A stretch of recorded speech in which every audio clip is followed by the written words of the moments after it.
Tā, satiksimies, apstīsimies, kāds tu esi foršs, interesants un kas no taviem foršiem, interesantiem resursiem ir veiksmīgi pielietojams, lai tu varētu arī forši un efektīvi vadīt cilvēkus un sasniegt izaicinošus mērķus.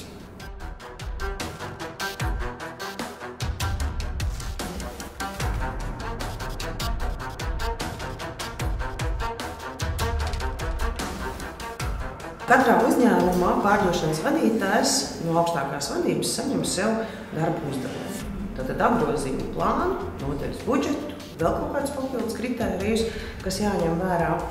Nu, un ko tad tālāk ar to visu darīt? Kā viņus aplānot, kā nodrošināt izpildi, cik cilvēkiem atdot darāmos darbus, ko kontrolēt, cik bieži kontrolēt un visbeidzot, kā to visu attālināt.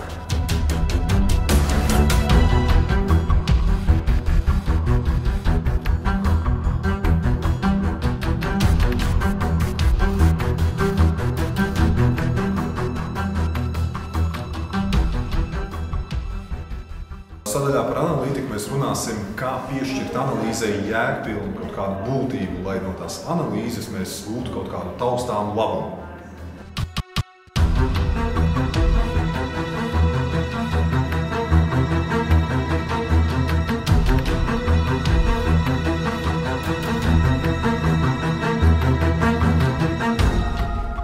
Neskaitāmās grāmatās ir aprakstīts visdažādākās teorijas par stratēģiju, par procesiem, par rīkiem, par dažādiem modeļiem, kādā veidā uzlabot pārdošanu. Kas no tā viss ir nepieciešams, lai jūs radītu visefektīvāko pārdošanas procesu, pie kam, lai šis process atbalstītu klientu vajadzības.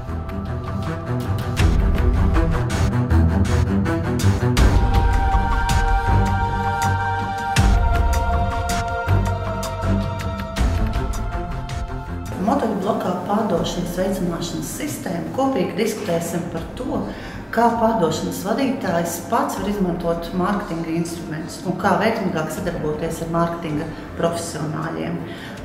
Palīdzēšu saprast, kā mārketinga zināšanas var palīdzēt pārdot vairāk un labāk sasniegt rezultātu, kā arī kopīgi meklēsim atbildes uz to, vai sociālajie mēdīji un digitālais mārketings ir zelta aunāda vai tikai modes lieta.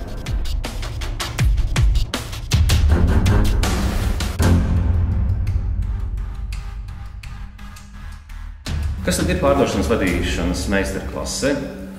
Būtībā tā ir iecerēta kā jaunu pārdošanas vadītāju straujas izaugsmes programma.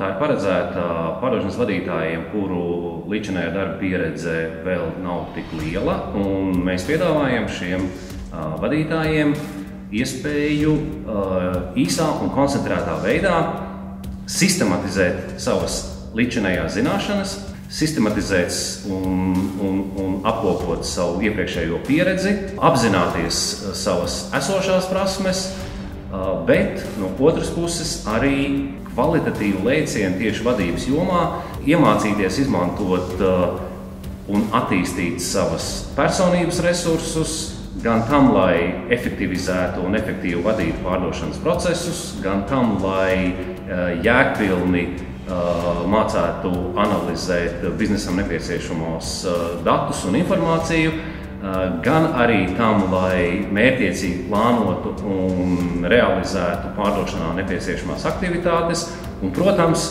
arī tam, lai prastu izveidot un attīstīt motivētu pārdošanas komandu.